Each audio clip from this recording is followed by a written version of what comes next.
जय राधा माधव कुंजा बिहारी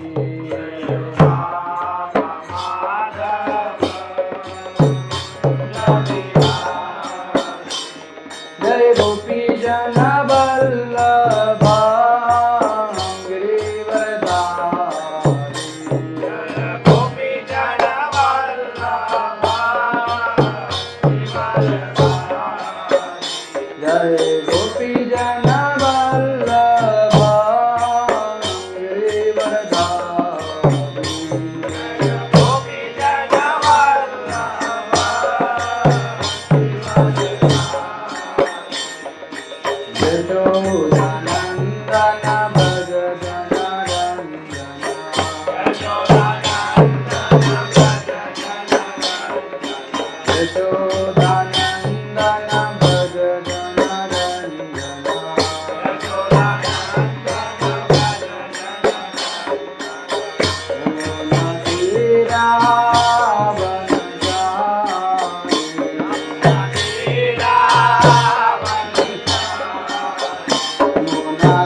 भक्तिवेदांत स्वामी श्री गोपाद की अनंत कोटि वैष्णव वृंद की और ओम नमो भगवते वासुदेवाय ओम नमो भगवते वासुदेवाय ओम नमो भगवते वासुदेवाय ओम नमो भगवते वासुदेवाय ओम नमो भगवते वासुदेवाय ओम नमो भगवते वासुदेवाय नारायणं नमस्कृत्यं नारायणं नमस्कृत्यं नरं चैव नरोत्तमं देवीं सरस्वतीं व्यासं ततो जायमुदीरये नष्टप्रायेषु भद्रेषु नष्टप्रायेषु अभयेषु नित्यं भागवत सेवया नित्यं भागवत सेवया भगवती उत्तम श्लोके भगवती उत्तम श्लोके भक्तिर्भवति नैष्ठिके भक्तिर्भवति नैष्ठिके कृष्णाय वासुदेवाय कृष्णाय वासुदेवाय देवकी नन्दनाय च देवकी नन्दनाय च नन्दगोपकुमाराय नन्दगोपकुमाराय गोविन्दाय नमो नमः गोविन्दाय नमो नमः हरे कृष्ण।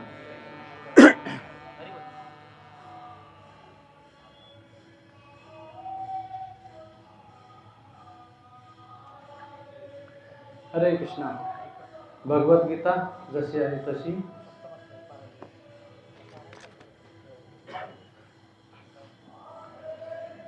अध्याय क्रमांक 15 श्लोक संख्या आहे 6। श्लोक अशा प्रकारे आहे, माझ्या मागे म्हणण्याचा प्रयत्न करा। न तद्भासते सूर्यो तद्भासते सूर्यो न शोषंक न पावक शशाङ्कन पावकः यत् गत्वा निवर्तन्ते वर्तन्ते तद्धाम परमम्। तद्धाम परमं मम। भाषांतर आणि तात्पर्य His Divine Grace A C Bhaktivedanta Swami Shri Prabhupada द्वारा। त्या माझ्या परमधामाला सूर्य, चंद्र तसेच अग्नी किंवा वीज प्रकाशित करीत नाही। जे त्या धामाला पोहोचतात ते पुन्हा या भौतिक जगतात परत येत नाहीत। तात्पर्य श्री प्रभुपाद द्वारा। भगवान श्रीकृष्णांचे धाम आध्यात्मिक जगत हे कृष्णलोक, गोलोक, वृंदावन म्हणून जाणले जाते। त्यांचे वर्णन या श्लोकामध्ये करण्यात आले आहे। वैकुंठ लोकामध्ये सूर्यप्रकाश, चंद्रप्रकाश, अग्नी किंवा वीज याची मुळीच आवश्यकता नाही, कारण तेथील सर्व ग्रहलोक स्वयंप्रकाशित आहेत। या साऱ्या विश्वामध्ये केवळ एक सूर्य स्वयंप्रकाशित आहे, परंतु आध्यात्मिक विश्वातील सर्वच ग्रहलोक स्वयंप्रकाशित आहेत। त्या सर्व ग्रहांच्या देदीप्यमान प्रकाशालाच ब्रह्मज्योती म्हणतात। वस्तुत हे देदीप्यमान तेज कृष्ण लोक गोलोक वृंदावनातून प्रकाशित होते। या झळझळीत तेजांचा काही भाग महत्त्व भौतिक जगांचे व्यापलेला आहे। या व्यतिरिक्त या प्रकाशमय विश्वाला अधिकांश भाग वैकुंठ लोक नामक असंख्य आध्यात्मिक ग्रहलोकांनी व्यापलेला आहे आणि या ग्रहलोकामध्ये गोलोक वृंदावन प्रमुख आहे। जोपर्यंत जीव या अंधकारमय भौतिक जगतात असतो तोपर्यंत तो बद्धावस्थेत असतो, परंतु जेव्हा तो या भौतिक जगतरूपी विकृत प्रतिबिंबात वृक्षाला छेदून आध्यात्मिक विश्वास प्रविष्ट होतो, तेव्हा तो मुक्त होतो। नंतर तो पुन्हा या प्राकृत जगतात परत येण्याची शक्यताच राहत नाही।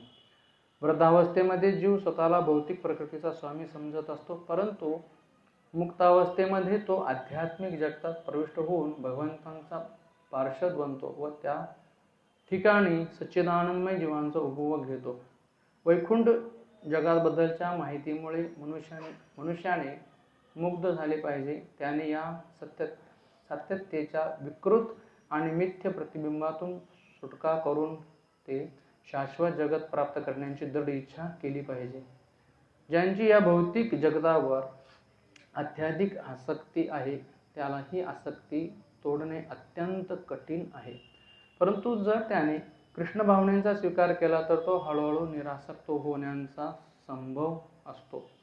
यासाठी कृष्ण भावनाभावित भक्तांशी सत्संग करणे आवश्यक आहे। त्याने कृष्ण भावनेला समर्पित झालेला संघांचा शोध करावा आणि भक्तिपूर्ण सेवा कशी करावी यांचे शिक्षण घ्यावे। या प्रकारे मनुष्य भौतिक जगाविषयीच्या आसक्ती भेदणे शक्य आहे। केवळ भगवी वस्त्रे परिधान करून प्राकृत जगतांच्या आकर्षणातून कोणी मुक्त होऊ शकत नाही। त्याने भगवत भक्तीमध्ये आसक्त झाले पाहिजे। म्हणून 12व्या अध्यायाच्या वर्णिलेल्या वर्णेप्रमाणे भक्तियोग हाच वास्तविक वृक्षांच्या आसक्त प्रतिबिंबापासून मुक्त होण्याचा एकमेव मार्ग आहे. या गोष्टींचा मनुष्याने गांभीर्याने विचार केला पाहिजे. 14व्या अध्यायात सांगण्यात आले आहे की भक्तियोग हीच केवळ एकमेव शुद्ध आणि दिव्य विधी आहे आणि इतर सर्व प्रकारच्या विधी भौतिक प्रकृतीद्वारे प्रदूषित झाल्या आहेत. या श्लोकातील परम मम हा शब्द अत्यंत महत्त्वपूर्ण आहे. वस्तू जगातील प्रत्येक कानाकोपरा सुद्धा भगवंतांच्या मालकीचा आहे, परंतु आध्यात्मिक जगत हे परमम अर्थात षड्वैश्वर्य पूर्ण आहे. कठोपनिषदात 2.2.15 सांगण्यात आले आहे की वैकुंठ लोकात सूर्यप्रकाश, चंद्रप्रकाश किंवा नक्षत्रांची मुळीच आवश्यकता नाही. न तत्र सूर्यो भाती न चंद्रतातकर्म. कारण संपूर्ण वैकुंठ जगत हे भगवंतांच्या अंतरंगा शक्तीद्वारे प्रकाशित झाले आहे. त्या परमधामाची प्राप्ती केवळ भगवंतांना शरण जाण्यानेच होऊ शकते, इतर कोणत्याही मार्गाने नाही. ओम ज्ञानतिमिरान्धस्य ज्ञानाञ्जनशलाकया चक्षुरुन्मिलितं येन तस्मै श्रीगुरुवे नमः. श्रीचैतन्यमनोभीष्टं स्थापितं येन भूतले स्वयं रूप कदा मह्यं ददाति स्वपदान्तिकं. वन्देऽहं श्रीगुरो श्रीयुतापदकमलं श्रीगुरुं वैष्णवांश्च श्रीरूपं साग्रजातं सगुणा रघुनाथान्वितं तं सजीवं साद्वैतं सावधूतं परिजनासहितं कृष्णचैतन्यदेवं श्रीराधाकृष्णपदां सहगणललिता श्रीविशाखान्वितं च. नमो विष्णुपदाय कृष्णप्रेष्ठाय भूतले श्रीमते भक्तिवेदान्त स्वामी नामिने. नमस्ते सरस्वती देवे गौरवाणी प्रचारिणे निर्विशेष शून्यवादे पाश्चात्यदेशतारिणे. नमो महावदन्याय कृष्णप्रेमप्रदायते कृष्णाय कृष्णचैतन्य नामिने गौरविषे नमः. हे कृष्णा करुणा सिंधु दीनबंधो जगत्पते गोपेश गोपिकाकांत राधाकांत नमस्तुते. सप्तकांचन गौरांगी राधे वृंदावनेश्वरी वृषभानुसुते देवी प्रणमामि हरिप्रिये. वंशाकल्पतरुश्च कृपा सिन्धुभ्येव च पतितानां पावनेभ्यो वैष्णवेभ्यो नमो नमः. जय श्री कृष्ण चैतन्य प्रभु नित्यानंद श्री अद्वैत गदाधर श्रीवासादि गौर भक्तवृंद. हरे कृष्णा कृष्णा कृष्णा हरे हरे हरे राम राम राम हरे हरे. हरे कृष्णा कृष्णा कृष्णा हरे हरे हरे राम राम राम हरे हरे. हरे कृष्णा कृष्णा कृष्णा हरे हरे हरे राम राम राम हरे हरे. हरे कृष्णा. तर आजच्या या आपल्या शनिवारच्या सत्संगामध्ये आपल्या सर्व भक्तांसाठी स्वागत आहे. तर विशेष करून ह्याच भगवद्गीतेच्या श्लोकावरती आपण चर्चा करत आहोत. अध्यायाचं शीर्षक आहे पुरुषोत्तम योग. भगवान श्रीकृष्ण अर्जुनाला आपल्या धामाविषयी वर्णन करून सांगत आहे. तर ह्या ठिकाणी भगवान श्रीकृष्ण आपल्या धामाविषयी अर्जुनाला सांगत आहे की माझं धाम कसं आहे ते. आपण देखील कधी कधी भक्ती करत असताना म्हणतो की मला पण काय करायचंय, भगवत धामाला जायचंय, आहे ना. आपण इच्छा करतो का? आपण कशासाठी भक्ती करतो? गोलोक वृंदावनाला जाण्यासाठी, आहे का नाही? कारण प्रत्येक व्यक्ती ह्या जगामध्ये आलेला आहे, तर इथं स्वतंत्र त्याला जीवन जगण्यासाठी दिलेलं आहे ना. परंतु भगवंतांचं धाम असं आहे की भगवंत ह्या श्लोकामध्ये म्हणतात की जो एकदा माझ्या धामाची प्राप्ती करतो तो पुन्हा या भौतिक जगामध्ये परत कधी येत नाही आहे ना. तर कधी कधी आपण पाहतो की आज जगामध्ये असे कितीतरी सुंदर देश आहेत, है ना. आता मी काही केलेलं नाही, पण मी ऐकलेलं आहे बरेच देश असे सुंदर आहेत की त्या ठिकाणी असं म्हणतात की साक्षात असं स्वर्गाचं वातावरण असं वाटतं, है ना.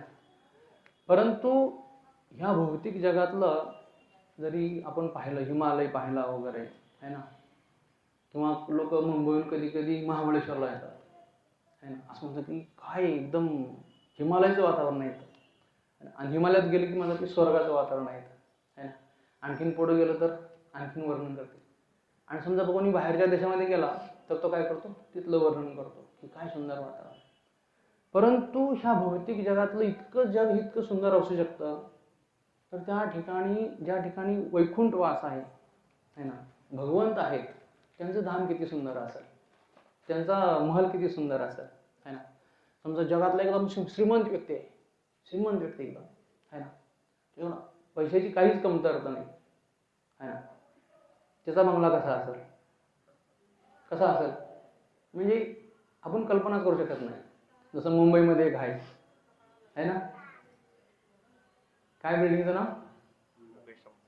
मुकेश अंबानी, म्हणजे बंगल्याचं नाव काय, अँटिला, अँटिला, जे काय असेल ते असेल, है ना.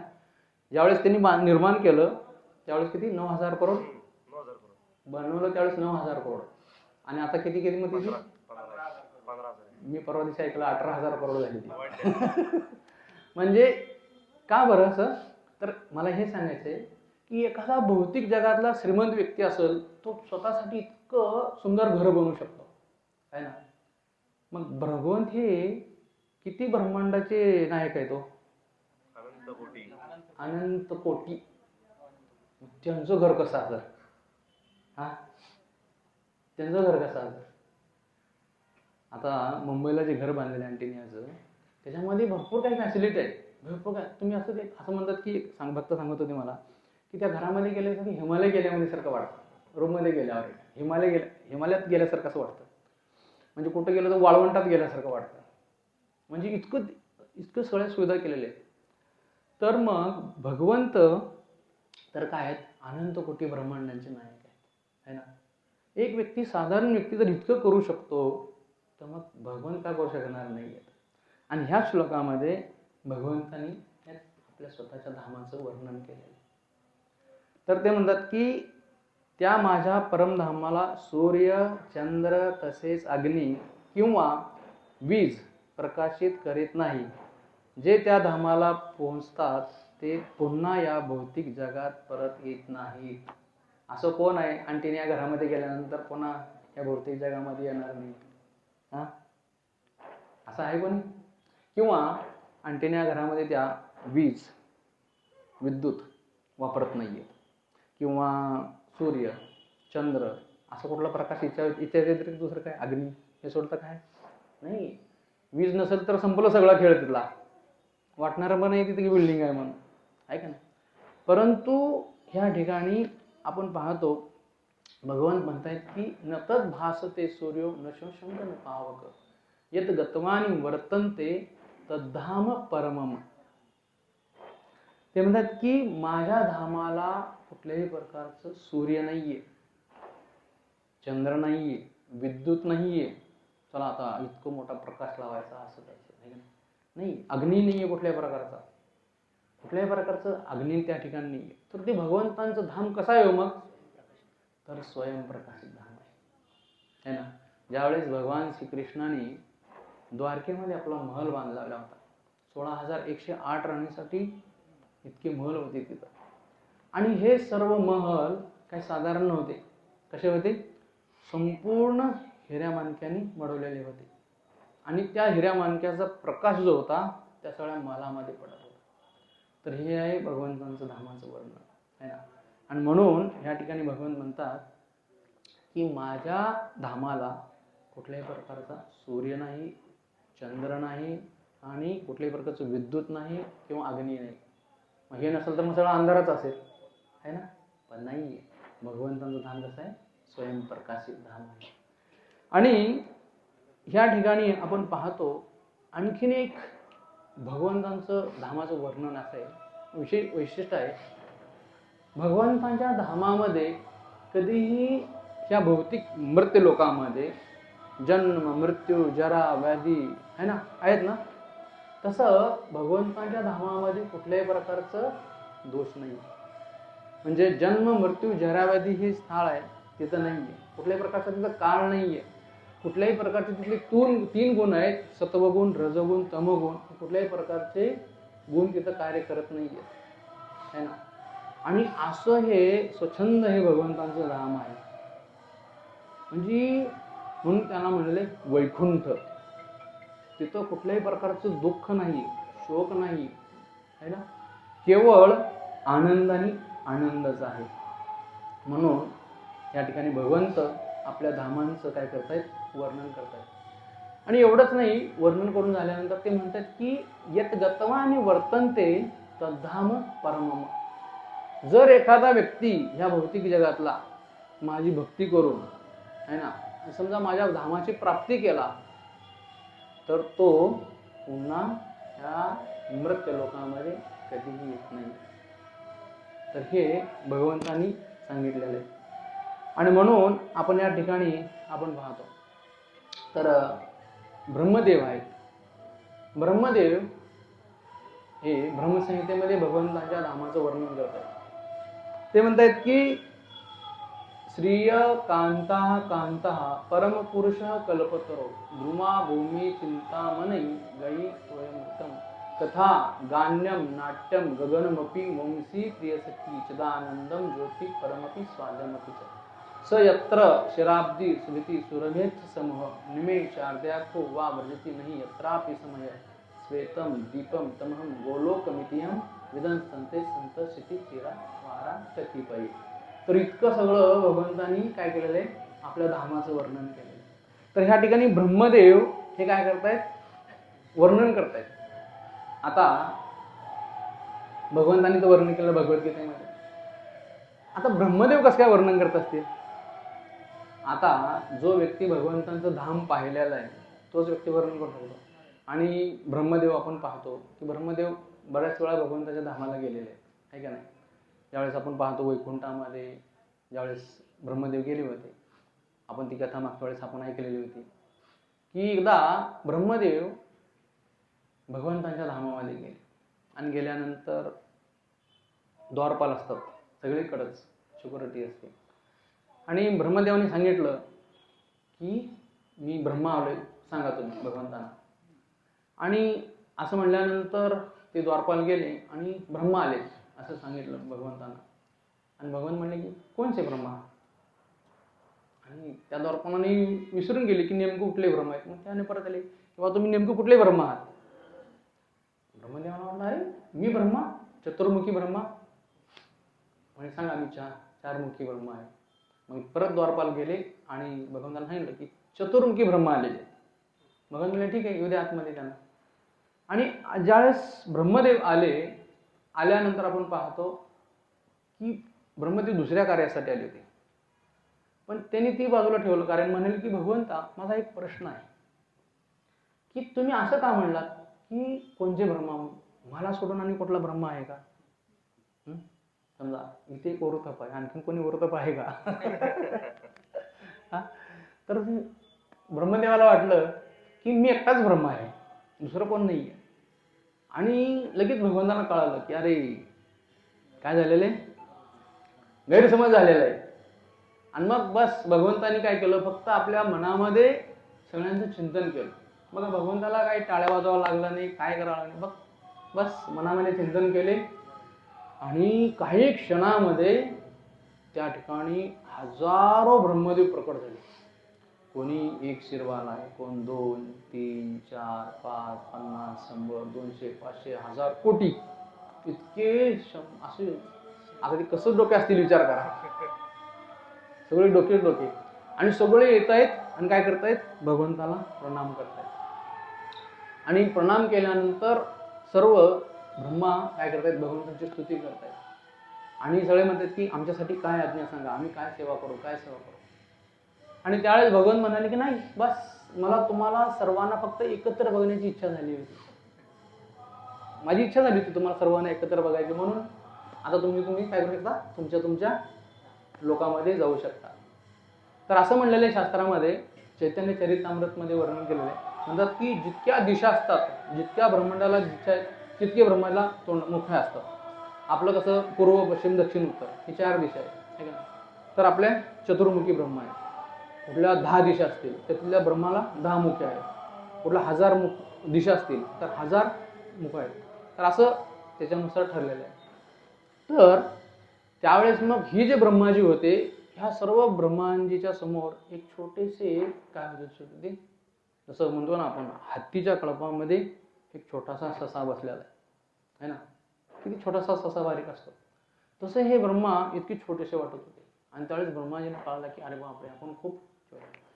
तर हे ब्रह्मादेव असे कधी कधी वैकुंठ लोकांमध्ये देखील गेले होते आणि त्यांनी सगळं पाहिलं होतं. तर असे हे ब्रह्माजी काय करतायत, ह्या वैकुंठांचं वर्णन करतायत. तर त्या भगवत धामामध्ये काय आहेत, तिथं असं म्हणलेलं आहे, वृक्ष आहेत है ना, तिथं देखील वृक्ष आहेत. भगवान श्रीकृष्णांच्या सेवेमध्ये तिथं लता, वेली, वृक्ष, गाय, पुन्हा वासरू, पुन्हा कुठलंही तुम्ही इच्छित रूप घेऊ शकता भगवंतांची सेवा करण्यासाठी स्वच्छंदपणे. कुणाला वृक्ष बनवून भगवंताची सेवा करायची, कुणाला गाय बनवून सेवा करायची, कुणाला गोपी बनवून सेवा करायची, कुणाला गोपबालक म्हणून सेवा करायची. तर वेगवेगळं त्या ठिकाणी स्वरूप घेऊ शकता भगवंतांच्या नाव. तर तिथं जे वृक्ष आहेत काय म्हणले, कल्पवृक्ष सांगितलेले. कल्पवृक्ष, त्या कल्पवृक्षाला तुम्ही जर काही मागितलं तर तो काय करू शकतो, आपल्याला प्रदान करू शकतो. आता सध्या आंब्याचं सीझन आहे का नाही. आता आंब्याच्या झाडाला आंबे मागितलं तर आंबे मिळतील आता, पण सगळे काढून घेतल्यावर काय मिळणार आहे ना, इथं नाही मिळू शकत. परंतु भगवत धामामध्ये असं म्हणलेलं आहे की त्या वृक्षाला तुम्ही केव्हाही काही जरी मागितलं तर काय होतं, आपली इच्छा पूर्ण करू शकतो. म्हणून भगवंताचं धाम आहे ना, असं गोलोक धाम. कधी कधी आपण वृंदावन धामामध्ये जातो आहे ना, आणि वृंदावन धाम देखील ती काही कमी नाही आहे. गोलोक वृंदावन ते देखील अभिन्न आहे. परंतु आपण गोलोक ज्यावेळेस आपण गोवर्धनला जातो किंवा वृंदावनला जातो, मग ती वृक्षाला खरंच आपल्याला ते कल्पवृक्ष दिसतील का हो? कारण आपल्या मनामध्ये पहिलं शंका आहे, शक्यच नाही, मी मागल्यावरही मिळणारच नाही आहे ना. आपण ठामपणे ठरवलेलंच असतं, तिथली भूमी आपल्याला चिंतामणीने कधी दिसणारच नाहीये. आपल्याला प्लॅस्टिक, सिगारेट, बिडी, काडी सगळे गट्टार व्हायलेले दिसणार आहे ना, सगळं आपल्याला असं दिसणार. कधी चिंतामणी भूमी आपल्याला कधी दिसणारच नाहीये. का? कारण आपण तर कृष्णा पुस्तकमध्ये भरपूर काही वाचलेलं आहे ना, आणि ते आपण तसं पाहण्याचा प्रयत्न करतो पण दिसत नाही. कारण जशी दृष्टी तसं सृष्टी दिसते आहे ना. आपली जशी भावना असेल तसे आपल्याला भगवान देखील काय करतात, प्रदान करतात. म्हणून एकदा काय झालं, एक बाहेरच्या देशातला एक व्यक्ती होता आणि त्यांनी कृष्णा पुस्तक वाचलेलं होतं. आणि त्या कृष्णा पुस्तकमध्ये प्रभुपादांनी सुंदर गोकुळचं वर्णन केलंय, वृंदावनाचं वर्णन केलेलं आहे ना. तर भगवान श्रीकृष्णाच्या वेळेस वृंदावन कसं होतं ते, आणि हे वाचून त्या व्यक्तीला खूप इच्छा झाली की अरे इतकं सुंदर वातावरण आहे, इतकं निसर्गरम्य वातावरण आहे, मग का बरं आपण जाऊ नये. आणि म्हणून हा व्यक्ती बाहेरच्या देशातून विमानाचं तिकीट काढून तो काय केला, हजारो रुपये खर्च करून तो दिल्लीला आला. दिल्लीहून टॅक्सी केली, टॅक्सी घेऊन तो वृंदावनमध्ये आला. आणि वृंदावनमध्ये आल्यानंतर त्यांनी पाहिलं की मी तर हे सगळं ऐकलेलं होतं, वाचलेलं होतं, आणि इथं तर सगळं काय आहे, सगळं प्लॅस्टिक आहे, कचरा आहे, गटारे आहेत है ना, आणि सगळे गायी आहेत, सगळं रस्त्यावरती भरस घाण पडलेलं आहे. आणि तो व्यक्ती ठीक आहे म्हणजे आला तर थोडंसं बघूया म्हणून त्यांनी दरवाजा उघडला आणि खाली उतरला. जसं खाली उतरला तसं काय झालं, गायीच्या जसं शेणामध्ये त्याचा पाय पडला आणि जसं पाय पडला तसं त्यांनी लगेच पाय उचलला आणि गाडीत बसला आणि पुन्हा दिल्लीला येऊन पुन्हा लगेच आपल्या आपल्या देशामध्ये गेला. तर आपण पाहतो, जर आपण भगवंतांचं धाम किंवा आपलं हृदय आपण स्वच्छ करू शकलो नाहीये, तर आपण ते गोलोक वृंदावन आपण बघू शकणार नाही, है ना. आणि म्हणून आपण काय केलं पाहिजे, पहिलं आपलं अंतःकरण काय केलं पाहिजे, शुद्ध केलं पाहिजे, है ना. आणि जसं प्रभुपाद म्हणतात की जर एखाद्याला भगवंतांचं धाम प्राप्त करायचं असेल तर त्याने काय केलं पाहिजे, त्याचं अंतःकरण शुद्ध केलं पाहिजे, त्यांनी शुद्ध भक्तांची संगती केली पाहिजे, त्यांनी नामजप केला पाहिजे, है ना, भक्तांची संगती केली पाहिजे, हरिकथा श्रवण केली पाहिजे. आणि ह्या गोष्टी केल्यानं काय होतं, मग त्याचं हृदय शुद्ध होतं आणि मग ते गोलोक वृंदावन त्याच्या हृदयामध्ये प्रकट होतं आणि मग त्याला संपूर्ण बाह्य जगत गोलोक वृंदावन दिसतं. आणि तसं प्रभुपाद म्हणाले की सहजासहजी आपण पाहतो की वृंदावनला आज आपण बरेच लोक गेलेले पाहतो आपण, परंतु काय हो, खरं ते वृंदावनचा अनुभव घेतात का? वृंदावनला जात आहेत लोक, तिथं म्हणतात की तिथं जर वृंदावनमध्ये जर देहत्याग केला तर काय होतं, वैकुंठाची प्राप्ती म्हणतात, है ना. आणि काय होतं माहिती आहे, इथून जातात देहत्याग करण्यासाठी आणि तिथं बसून काय करतात, इकडलं चिंतन करत असतात, है ना. आणि ते आता काही मृत्यू काय आपल्या हातात नाहीये आणि थोड्या दिवसासाठी काय करतात, ते पुन्हा मग आपल्या गावाकडे येतात आणि आलं की इकडंच त्यांचं हरिबोल होऊन जातं, इकडंच ते मृत्यू पावतात. तर गोलोक वृंदावनमध्ये किंवा वृंदावनमध्ये मरण्यासाठी हजारो लोक आहेत, है ना, परंतु सगळ्यांना हे भाग्य मिळत नाहीये. परंतु प्रभुपादांनी आपण पाहतो ज्या ज्या ठिकाणी वैष्णव गेलेत, प्रभुपाद गेलेत, त्या ठिकाणी काय केलेले, प्रभुपादांनी वृंदावन बनवले. म्हणून प्रभुपाद म्हणाले की माझी मंदिरं आहेत ना, माझी मंदिरं वैकुंठाहून काय आहेत, अभिन्न आहेत. म्हणजे प्रभुपाद म्हणाले की माझ्या मंदिरामध्ये आणि वैकुंठामध्ये काही अंतर नाही. आणि म्हणून ज्या ठिकाणी वैष्णव निवास करतात त्या ठिकाणी काय आहे, गोलोक वृंदावनचं वातावरण निर्माण करतात. आणि ह्या ठिकाणी आपण पाहतो तर हा व्यक्ती देखील हे गोलोक वृंदावन पाहण्यासाठी आलेला होता, परंतु त्याला ती भाग्य प्राप्त झालेलं नाही आणि म्हणून तो परत या ठिकाणी आला आणि परत निघून तो गेलेला आहे.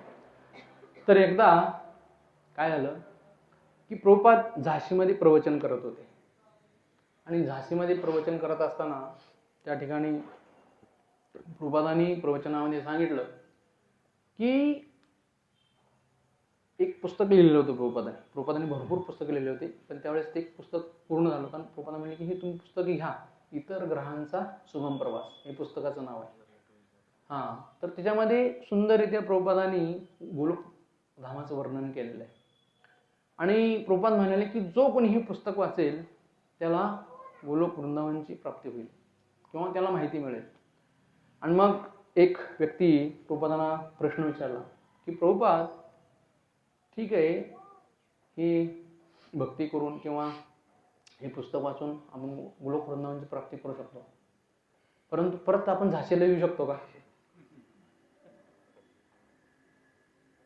काय वाटतं तुम्हाला, येऊ शकतो? गोलोक प्राप्ती केल्यानंतर पुन्हा या झाशीमध्ये येऊ शकतो का मी? प्रभुपाद म्हणले नाही. मग तो व्यक्ती म्हणाला की मग मला नाही यायचं, मला नाही पुस्तक वाचायचं.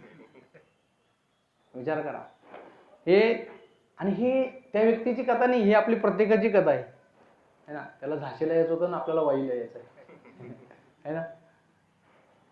तर प्रत्येकाला आपलं गाव प्रिय असतं, है ना. त्याला वाटतं की अरे ही म्हणजे मी गेलं तर कसं व्हायचं असं वाटतं, है ना. परंतु आपलं गाव खरं काय आहे, कृष्ण माझी माता, कृष्ण माझे पिता, है ना. आणि आपलं माता पिता हे आपले कृष्ण आहे आणि आपले ज्या ठिकाणी माता पिता राहतात तेच आपलं खरं घर आहे, तेच आपलं गोलोक वृंदावन हे निवासस्थान आहे. आणि ह्या ठिकाणी आपण पाहतो की जरी एखाद्याला उच्च रस किंवा एखादी उच्च लोकांची प्राप्ती जरी करण्यात दिली, परंतु जीवाची जी इच्छा आहे ना ह्या भौतिक जगामध्ये यायची ती कधी सुटत नाही आहे. आणि म्हणून आपण पाहतो त्यांनी व्यक्तीने सांगितलं की प्रभुपाद जर मी गोलोकला गेलो आणि समजा जर झाशीला प्रयत्न नसेल येत नसेल तर मला परत जायचं नाही. परंतु याचा अर्थ असा नाही की आपण कायमस्वरूपी ह्या वाई शहरामध्येच राहणार आहे का, है ना. किती वर्ष राहणार आहे, जास्तीत जास्त 50, 60, 70, 100, लय झालं 100. 101 तर कोण जगणारच नाही, है ना, शक्यच नाही आहे ना. कधी ना कधी आपल्याला वाई सोडावंच लागणार आहे. त्यामुळं आपल्याला काय करायचे मग, याच्यापेक्षा कितीतरी हजारो पटीनं जे भगवंताचं धाम काय आहे, पवित्र आहे. या ठिकाणी कुठल्याही प्रकारचं दुःख, शोक, संकट काही नाही आहे ना. असा एखादा व्यक्ती आहे का वाईमध्ये, तो म्हातारा झालेला नाही आहे, त्याचे केस पिकलेले नाही आहेत, त्याचे दात पडलेले नाही आहेत, आहे असा एखादा व्यक्ती आहे? कधी होणार पण नाही, असं कधी नाही, असं कधीच होणार नाही आहे की हे मृत्य लोक आहे, हे भौतिक जग मृत्य लोक आहे. ह्या लोकांमध्ये जन्म, मृत्यू, जरा, व्याधी, दुःख, दोषानु दर्शन हे असणारच. त्यामुळं ह्याच्यातून एकच मार्ग सांगितलेला आहे, ते म्हणजे भगवंतांची भक्ती. एकमेव असं भगवान सांगतात की माझ्या धामाची प्राप्ती केल्यानंतर त्याला पुन्हा ह्या जन्ममृत्यूच्या चक्रामध्ये यावं लागत नाही. आणि म्हणून ह्या ठिकाणी आपण पाहतो की म्हणतात एकदा आपले एक मुंबईचे भक्त आहेत, मोफतलाल प्रभू, तुम्हाला बरेच भक्तांना माहिती असेल. मोफतलाल, त्यांचं नाव आठवणं मला, मोफतलाल प्रभू आहेत. त्यांच्या वडील जे आहेत बघा, त्यांचे वडील जे होते, आता हे जगातले 7 नंबरचे व्यापारी होते त्या काळामध्ये, इतकी प्रचंड श्रीमंती होती. आणि हे प्रभूजी मुंबईमध्ये होते आणि ह्यांचे वडील वयस्कर होते, म्हणजे जवळजवळ 65, 70च्या पुढेच होते. आणि त्यांच्या गुरूंनी त्यांना विचारलं, सॉरी प्रभूजींच्या वडिलांनी त्यांच्या गुरुजींना विचारलं की मला ह्या जन्मामध्ये भगवंतांची प्राप्ती करायची आहे, भगवंतांची धामाची प्राप्ती करायची आहे, तर मला काय करावं लागेल. आणि असं म्हणल्यानंतर त्यांचे गुरुजी म्हणाले, त्यांचे गुरुजी चित्रकूटला राहायचे, त्यांचा आश्रम देखील आहे चित्रकूटला. तर ते म्हणाले की एवढं सोपं नाही आहे, त्यासाठी अफार कष्ट घ्यावे लागतात. भगवंतांच्या धामाची प्राप्ती करण्यासाठी की अफार कष्ट घ्यावे लागतात, एवढं सोपं नाही आहे. कारण त्यांना माहित होतं ही काही साधारण व्यक्ती नाही आहे, कारण हे सगळ्या सुखसुविधांनी एकदम राहिलेली व्यक्ती आहे. आणि ह्यांना सगळं सोडून सगळं तपस्याचं जीवन जगणं फार कठीण आहे. आणि त्यामुळे मी सर्व करण्यासाठी तयार आहे. आणि त्यावेळेस यांची दृढता बोलून ठीक आहे, काय हरकत नाही. पहिली गोष्ट म्हणजे की तुला सगळं हे सोडून आश्रममध्ये राहावं लागलं. म्हणजे ठीक आहे, मी राहायला तयार. आणि ज्यावेळेस आपण पाहतो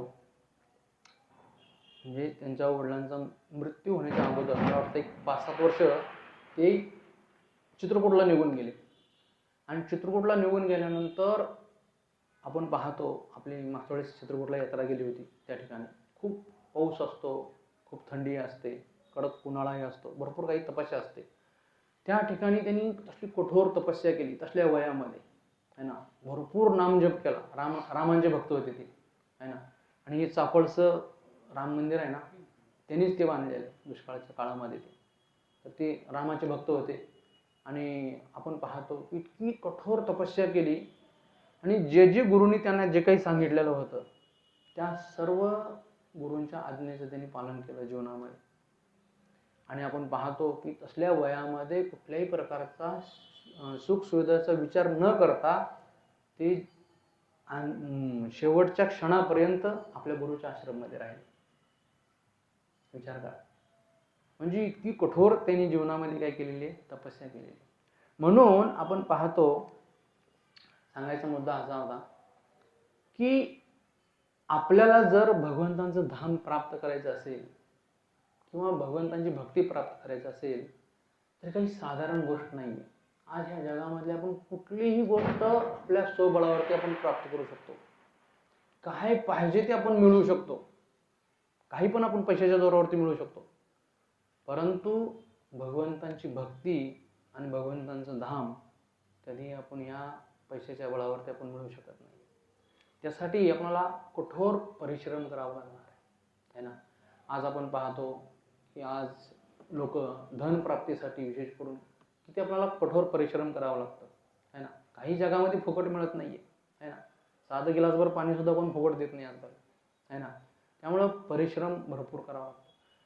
भौतिक धनासाठी भौतिक गोष्टीसाठी जर आपल्याला इतकं परिश्रम करावं लागतं तर मग भगवंताला प्राप्त करण्यासाठी आपल्याला किती परिश्रम करावा लागणार आहे ना.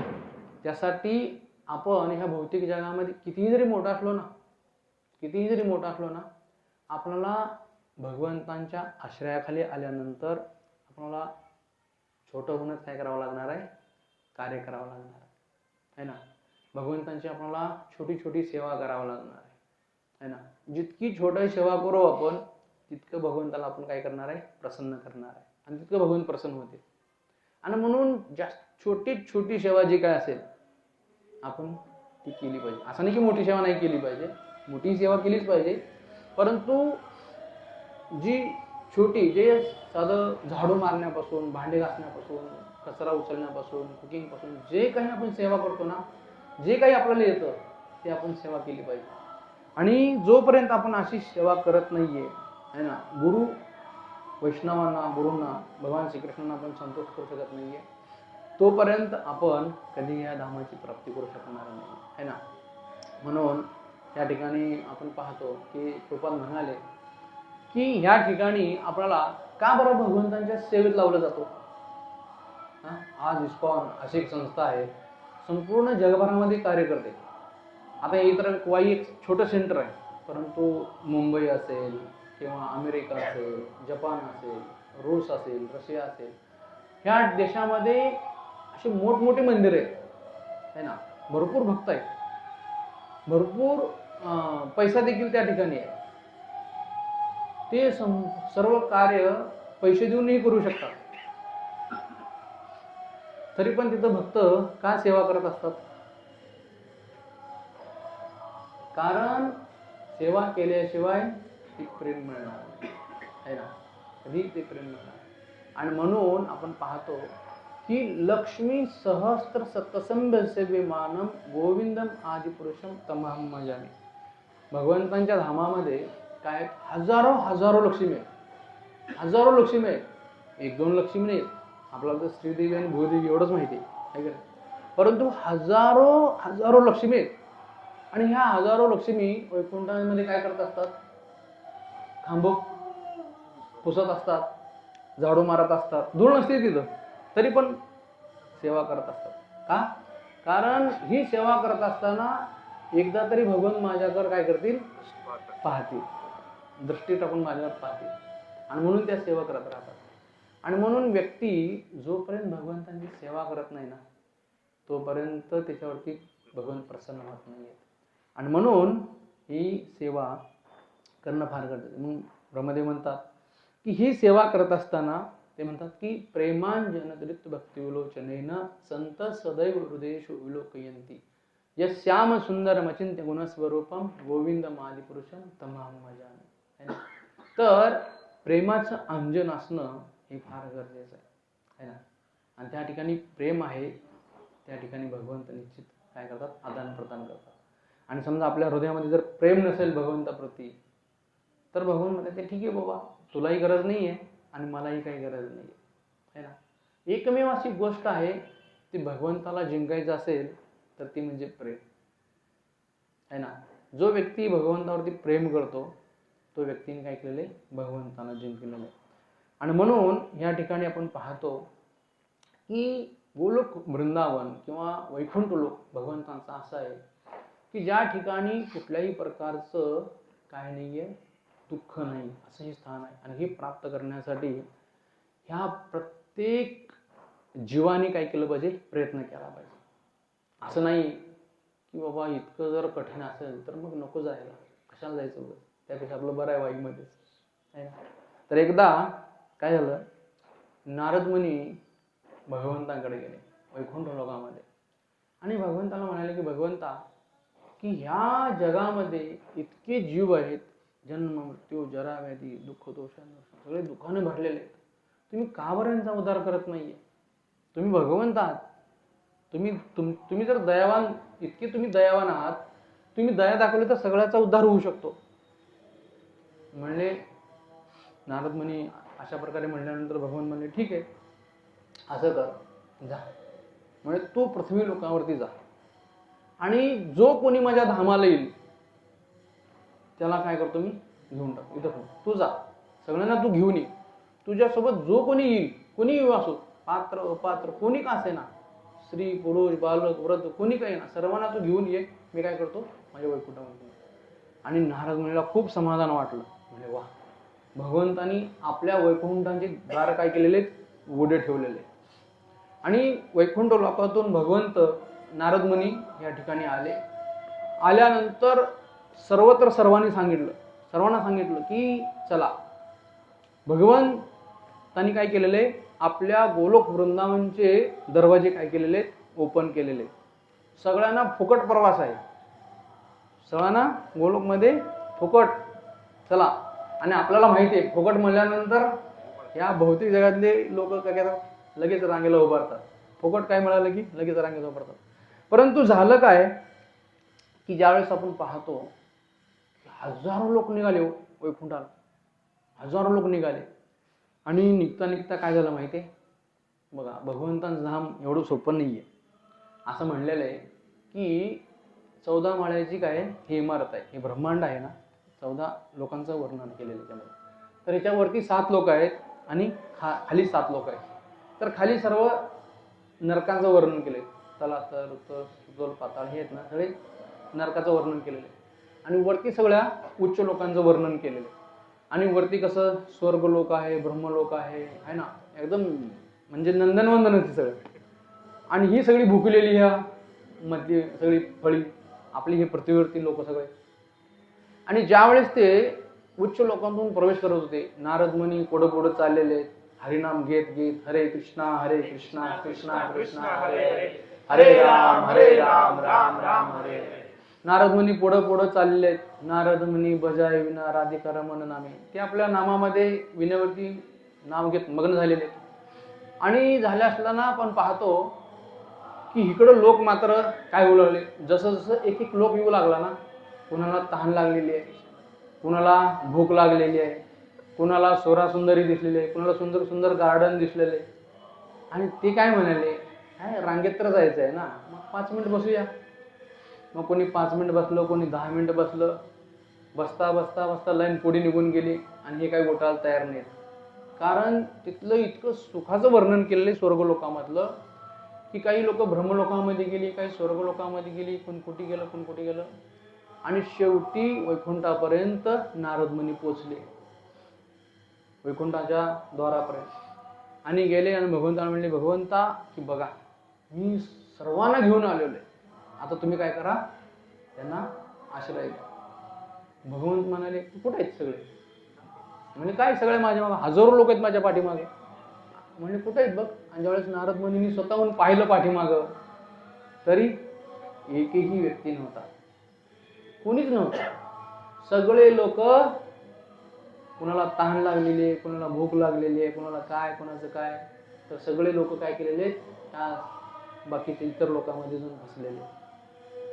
आणि ज्यावेळेस आपण पाहिलं नारद मुनी त्यांच्या दिव्य दृष्टीनं की अरे की ही त्यांना वैकुंठांची प्राप्ती भगवंतांनी दिलेली होती. कधी कधी लोक म्हणतात ना, जब भगवान का बोलावा आएगा तब हम आएंगे, है ना. अरे बाबा, भगवंताचा बोलावा कधी येऊन गेलेला आहे आपल्याला, आहे ना. कित्येक वेळेस संधी मिळालेली आहे. आणि म्हणून ह्या ठिकाणी भगवद्गीतेचे जे उपदेश आहेत ना, तर हे काय भगवंतांनी सांगितलेले उपदेश हे आपल्यासाठी काय केलेले, हे बोलावं नाही भगवंतांचं.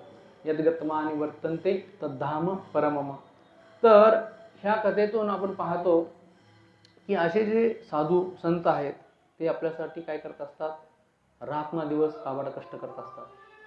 तुकाराम महाराज म्हणतात की बुडते हे जग देखवे ना डोळा, म्हणून येतो कळबळा, है ना. तर एक संतांच्या हृदयामध्ये जी कंपॅशनची भावना असते, करुणेची भावना असते, दयेची जी भावना असते ना, ती दिसून येते. श्रीपाद म्हणाले, कोण व्यक्ती प्रचार करू शकतो? तर ज्याच्या हृदयामध्ये दयेची भावना आहे, पर दुःख दुःखी, इतरांचं दुःख पाहून ज्याला दुःख होतं असाच व्यक्ती काय करू शकतो? प्रचार करू शकतो, आहे ना. आणि म्हणून तुकाराम महाराज म्हणतात की बुडते हे जग देखवे ना डोळा, म्हणून येतो कळवळा. आता तुकाराम महाराज तर त्यांच्या नाम भजनामध्ये काय होते? मग्न होते, आहे का नाही. त्यांना काही करायची आवश्यकता नव्हती, तरी पण ते म्हणतात की अरे रे, काय ही दुःख, या जगामध्ये किती लोक दुःख भोगतायत. आणि आपण पाहतो की खरोखरच भगवंतांच्या कृपेनं आपल्या जीवनामध्ये दुःख आहे नाहीच नाहीये, परंतु ज्याला भक्तीचा लवलेशही माहित नाहीये, है ना, की अशा लोकांचं दुःख जरा ऐकलं ना, रात्रभर झोप येणार नाही आपल्याला. अक्षरशः इतकं दुःख आहे या जगामध्ये. आणि म्हणून आपण काय केलं पाहिजे की भगवंतांच्या चरणाचा आपण काय केला पाहिजे? आश्रय घेतला पाहिजे. आणि ज्यावेळेस आपण भगवंतांच्या चरणाचा आश्रय घेऊ तर निश्चितपणे आपण काय भगवंताची प्राप्ती करू. आणि म्हणून एकदा आपण पाहतो की ध्रुव महाराजांच्या जीवनामध्ये, की ध्रुव महाराज त्यांच्या कथेमध्ये आपण पाहतो, हे छोटंसे बालक होतं 5 वर्षाचं, पण ज्यावेळेस त्यांचे पिता त्यांच्या मांडीवरती त्यांना बसायचं होतं, राजा उत्तानपाद, आहे ना, आणि सुरुचींनी त्यांना बसू दिलेलं नाही. आणि त्यामुळं ध्रुव महाराज मातेकडे गेले आणि सांगितलं की मला पिताश्रींनी काय केलेले? मांडीवर बसवले. तर मला पिताश्रीपेक्षा कितीतरी पटीनं मला काय करायचंय? मला उच्च राज्य प्राप्त करायचंय. आणि त्यावेळेस सुनीती ती त्यांची आई होती, तिने सांगितलं की मला ठीक आहे. त्यांना 2 पत्न्या होत्या, एक सुरुची आणि एक सुनीती. आणि ही सुनीतीची ध्रुव महाराज होते. आणि त्यानंतर सांगितलं की जा, म्हणजे तुला जर प्राप्त करायचं असेल तर अनेक लोक भगवंतांच्या प्राप्तीसाठी काय करतात? जंगलामध्ये जातात, आणि भगवंत हे जंगलामध्ये मिळतात. आणि एवढा मार्ग तिने सांगितला. आणि सांगितल्यानंतर आपण पाहतो ध्रुव महाराज क्षत्रिय होते. भलं छोटे होते, ते 5 वर्षाचं बालक होतं, परंतु क्षत्रिय असल्यामुळं त्यांच्या हृदयामध्ये एक आस्था निर्माण झाली की आपण काही जरी झालं तर काय करायचं? भगवंतांची प्राप्ती करायची, ती लोक प्राप्त करायचं. आणि म्हणून ते निघाले. आणि निघाल्यानंतर आपण पाहतो नारद मुनी भेटले त्यांना. आणि नारद मुनी त्यांची जस्ट थोडंसं परीक्षा घेतली की बाळा ध्रुव, तू लहान आहेस, जंगलामध्ये तर खूप हिंस्र पशु असतात, वाघ, सिंह, आणि तिथं खायला मिळणार नाही, तू तर लहान बालक आहे. त्यावेळेस आपण पाहतो की ध्रुव महाराजांची इतकी दृढता होती, ते म्हणाले की गुरुवर्य, की मी ज्या कार्यासाठी चाललेला आहे त्या कार्यासाठी तुम्ही मला मार्गदर्शन करा, अन्यथा माझ्या रस्त्यातून बाजूला करा, मला माझं ध्येय प्राप्त करायचं. आणि असं म्हणल्यानंतर आपण पाहतो की त्या ठिकाणी नारद मुनीला खूप प्रेरणा मिळाली आणि ध्रुवांनी त्यांना काय केलं? गुरु म्हणून स्वीकार केला. आणि ही नारद मुनींनी ज्यावेळेस ध्रुव महाराजांची दृढता पाहिल्यानंतर मग त्यांनी काय केला? उपदेश केला. आणि उपदेश केल्यानंतर आपण पाहतो ध्रुव महाराजांनी फक्त 6 महिन्यामध्ये भगवंतांची प्राप्ती केली. इतकी कठोर तपस्या केली. म्हणजे भगवंतांना प्राप्त करण्यासाठी ध्रुव महाराजांनी केवळ 6 महिने तपस्या केली. असं म्हणलेलं आहे की श्रीमद भागवत मध्ये 4थ्या स्कंदामध्ये वर्णन केलेलं आहे की ध्रुव महाराज ज्यावेळेस तपस्या करत होते तर काही दिवस त्यांनी फळं खाल्ली, है ना, काही दिवस पानं खाल्ली, काही दिवस फुलं खाल्ली, जंगलात जे काही मिळेल ते थोडे दिवस खाल्लं. आणि नंतर ते म्हणे की मी आता खूप इंद्रिय तृप्ती करत आहे, म्हणून त्यांनी सर्व फुलं पानं सगळं खायचं बंद केलं. फक्त ते काय करू लागले? हवा, थोडे दिवस पाणी पिले फक्त, त्याच्यानंतर फक्त ते हवा घेऊ लागले. आणि त्याच्यानंतर ते म्हणले की आता हवा पण मी खूप खात आहे, म्हणून आता हवा पण बंद केली पाहिजे. आणि ध्रुव महाराजांनी अक्षरशः 6व्या महिन्यामध्ये काय केलं? हवा पण बंद केली. आणि ज्यावेळेस हवा बंद केली त्यावेळेस सगळ्या ब्रह्मांडातली हवा बंद झाली, सगळ्या देवी देवतांचा दम घुटायला लागला, है ना. आणि आपण पाहतो की सर्व देवी देवता भगवंताकडे प्रार्थना करू लागले, भगवंता की आम्हाला त्रास होतोय. आणि मग भगवंत आपण पाहतो की ध्रुव महाराजांच्या हृदयामध्ये तर प्रकट झाले आणि त्यांनी ती दर्शन दिले. आणि नंतर मग साक्षात भगवंत समोर प्रकट झाले आणि हृदयातून अदृश्य झाले. तर त्यावेळेस ते रूप भगवंत पाहत असताना आपण पाहतो ध्रुव महाराजांनी ते डोळे उघडले अचानक, ते रूप कुठं गेलं म्हणून. जे हृदयामध्ये पाहिलं होतं भगवंताचं रूप तेच ध्रुव महाराजांनी समोर पाहिलं. आणि पाहिल्यानंतर काय झालं की ध्रुव महाराज स्तब्ध झाले, काहीच बोलू शकले नाही. त्यांना सुचतच नव्हतं काय बोलायचं. आणि म्हणून भगवंतांनी ओळखलं त्यांना की ह्यांना आता काहीतरी बोलायचं आहे. आणि मग आपल्या हातातला जो शंख होता तो शंख घेतला आणि डोक्यावरती स्पर्श केला. आणि जसं स्पर्श केला तसं ध्रुव महाराजांनी काय केलं, भगवंतांची स्तुती करू लागले. आणि स्तुती करताना फार आपण पाहतो की ध्रुव महाराजांनी भगवंतांच्या रूपाचं वर्णन केलेलं की एवम भगवतो रूपम, की भगवंतांचं सुंदर रूपांचं वर्णन ध्रुव महाराजांनी केलेलं होतं. आणि नंतर ध्रुव महाराज म्हणतात की भगवंता, की मी तर इतकी कठोर तपस्या केली, पण कशासाठी केली? केवळ ह्या भौतिक जगातल्या एका काचेच्या तुकड्यासाठी. कांचन विचन्न मंडल, म्हणजे काचेचे तुकडे आहेत ना, जसं एखादा गिलास असेल किंवा एखादी कप बशी असेल, ती फुटल्यानंतर काय होतं, त्याचा काय उपयोग आहे का? त्याला परत मशिनरीमध्ये पाठवावं लागतं तिकडं, आहे ना, त्याचं रिसायकल करून पुन्हा गिलास बनवून येतो. पण ते आपल्यासाठी काही कामाचं नसतं, आहे का नाही? तसं ध्रुव महाराज म्हणाले की मी ह्या भौतिक जगातलं धन आहे ना, हे काय काचकुऱ्याप्रमाणे आहे. काचकुरे आहेत ना, ती काही कामाचे नसतात काचकुरे. केवळ काय होतात, जो कोणी त्याला धरलेलं आहे त्याला काय झालेलं आहे, त्याचं रक्तच निघालेलं आहे. आता हे बल आहेत, हे आता पहिलेचे जर बल तुम्ही पाहिलं ना, हे 10 रुपयाचे होते बघा, आहे ना, आता 15 रुपयाचे झाले असतील. ती फुटलं की काचकुरे पायात घुसायचे, आहे ना, तशी काचकुरे होते. परंतु ह्या ठिकाणी भगवंतानी त्यांना काय केलं, एक ध्रुव लोक देऊन टाकला. आणि त्यावेळी ध्रुव महाराज म्हणाले की भगवंत नाही, की मला ही नाही, आता मला काय झालेले, हिरा प्राप्त झालेले.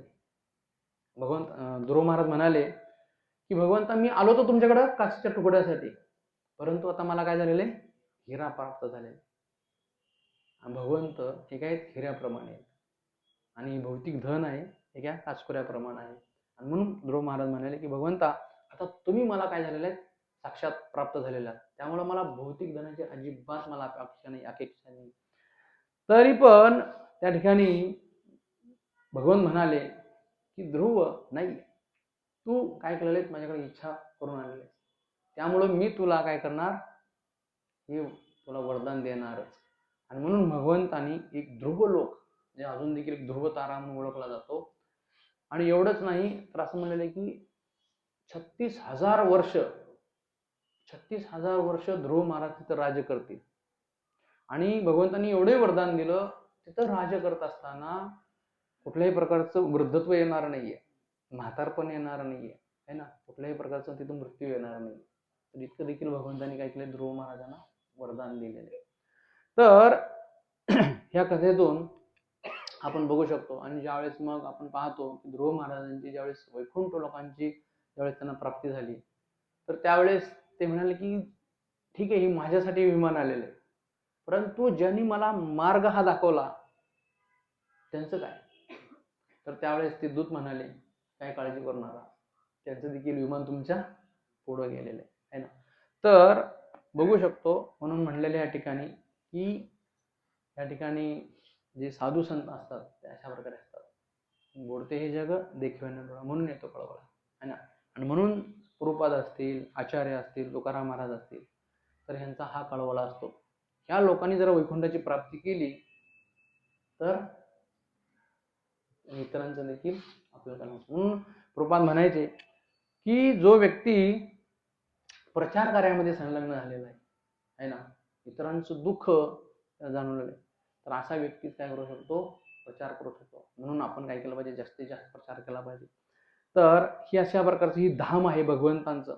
आणि हे धाम भगवंतांचं जो व्यक्ती प्राप्त करतो आहे ना, भगवद्गीतेमध्ये अजून एका ठिकाणी म्हणतात की जन्म कर्म चमे दिव्यम एवं एवेते तत्वता त्यक्त्वा देहम पुनर्जन्म नैती मामैती स्वार्जुन. नैती म्हणजे कधीच नाही. इथं म्हणलं की जो माझ्या जन्माचं आणि कर्माचं दिव्य स्वरूप जाणून माझ्या धामाला येतो, तो पुन्हा या भौतिक जगामध्ये येत नाही. अजून एका ठिकाणी वर्णन केलंय भगवंतांनी अव्यक्तम, म्हणजे भगवंतांचं वर्णन भगवान म्हणतात की माझ्या धामांचं वर्णन कसं आहे, अव्यक्त आहे, म्हणजे कुठेही केलेलं नाहीये, व्यक्त आणि अव्यक्त. तरी पण आपण पाहतो की भगवंतांनी स्वतः केलेले वर्णन या ठिकाणी ब्रह्मदेवानी केलेले आहे ना. तर हे असं हे भगवंतांचं अचिंत धाम आहे, ना भूतो ना भविष्यती, आपण कधी पाहत नाही. आणि म्हणून अशा ह्या धामाला जाण्यासाठी आपल्याला काय करावं लागणार आहे, तर ह्या ठिकाणी शिलकृपात सांगितल्याप्रमाणे आपल्याला काय करावं लागणार आहे, साधूची संगती करावं लागणार आहे, नामाचा आश्रय घ्यावा लागणार आहे आणि भगवत भक्तीचा आश्रय घ्यावा लागणार आहे. जो व्यक्ती नामाचा आश्रय घेतो, साधू संतांचा आश्रय घेतो आणि भगवत भक्तीचा आश्रय घेतो, भगवंतांचा आश्रय घेतो, तो निश्चितपणे काय करतो, तो भगवंतांची प्राप्ती करू शकतो. आणि म्हणून ह्या ठिकाणी भगवंत म्हणतात की असा व्यक्ती ज्यावेळेस माझ्या धामाची प्राप्ती करतो तर तो पुन्हा कधीही या भौतिक जगामध्ये येत नाही. तर अशा प्रकारे भगवान श्रीकृष्णाने या ठिकाणी ह्या श्लोकामध्ये सुंदररित्या वर्णन केलेलं आहे. तर पुढं आणखीन भगवान श्रीकृष्ण मग कशा प्रकारे हे माझे जीव आहेत, ममेवंशी जीव लोके जीव होत सनातन आहे ना. तर अशा प्रकारे भगवान श्रीकृष्ण हे काय करतायत, अर्जुनाला वर्णन करून सांगत आहेत. तर आपल्या हा प्रत्येक जीवाचं कर्तव्य आहे की भगवंतांची प्राप्ती करणं आहे ना. आणि येन केन प्रकारे आपण काय केलं पाहिजे, जोपर्यंत आपण ह्या भौतिक जगामध्ये आहोत तोपर्यंत काय केलं पाहिजे, आपण भगवंतांची धामाची प्राप्ती करण्याचा प्रयत्न केला. एकदा एक छोटीशी कथा सांगून या ठिकाणी आपण थांबूया. एकदा गुरुपाद म्हणाले की जो कोणी 100% भक्ती करतो तो काय करतो, ह्या जन्मामध्ये निश्चितपणे भगवंत धामाची प्राप्ती करतो. तर सगळे भक्त म्हणाले 100% शक्य नाही यामध्ये. मग प्रभुपाद म्हणाले ठीक आहे 90% तरी करा, 90% तरी केला पाहिजे. तरी पण कोणी हात वर करणार. मग प्रभुपाद म्हणले की 80, तरी पण पुन्हा 70, तरी पण नाही. शेवटी म्हणजे 60% तरी करा. म्हणजे 60% पेक्षा कमी नाही आहे. आणि म्हणून प्रभुपादाने आपल्याला कमीत कमी 60% सूट दिलेली आहे ना. म्हणून 60% तरी आपण काय केलं पाहिजे, भक्ती केली. कधी कधी आपण शाळेमध्ये पाहतो की अनुभव असेल, काही कधी कधी पेपर 35 मार्काला काय असतो, पास असतो. 50 समजा 100 मार्काचा असेल तर मग कधी कधी काय होतं की बरेच मुलं 20-25च्या मध्येच मार्क मिळवलेले असतात. मग कधी कधी टीचर लोक काय करतात की ते 35चा आकडा सोडून देतात की ज्याला 25 मिळालेले आहेत, ज्याला 20च्या पुढे आहेत ना त्याला काय करतात, पास करून घेतात आणि त्याला पारितोषिक देतात आहे ना.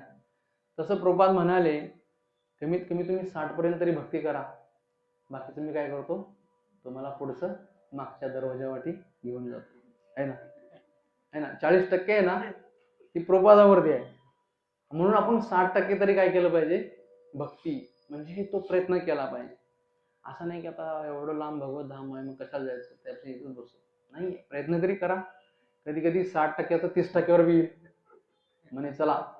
कारण गुरु कृपा आहे ही कधी याची गुरु कृपा कृष्ण कृपा ह्याची तुलना कधी करू शकत नाही आहे ना.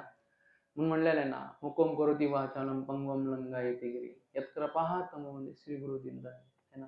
लंगडा व्यक्ती पर्वत पार करू शकतो, आंधळा व्यक्ती तारे मोजू शकतो, मुका व्यक्ती बोलू शकतो, बहिरा व्यक्ती ऐकू शकतो, काही करू शकतात गुरुच्या कृपेनं. आणि म्हणून ह्या ठिकाणी जे आपले आचार्य आहेत, प्रभुपाद आहेत है ना, भगवंत आहेत, या ठिकाणी आम्हाला हे सांगत आहेत की आपण जास्तीत जास्त ह्या धामामध्ये ह्या जन्मामध्ये भगवंतांचं धाम प्राप्त करण्याचा आपण प्रयत्न केला पाहिजे. आणि ती करण्यासाठी ह्या तात्पर्यामध्ये प्रभुपादांनी आपल्याला गुरुचा आश्रय, परत नामाचा आश्रय आणि भगवत भक्तीचा आश्रय घेण्यासाठी सांगितलेलं आहे. या गोष्टीचा आपण जर आश्रय घेतला तर निश्चित आपण काय करू शकतो, जीवनाची परिपूर्णता करू शकतो. हरे कृष्ण. शिल प्रभुपाद की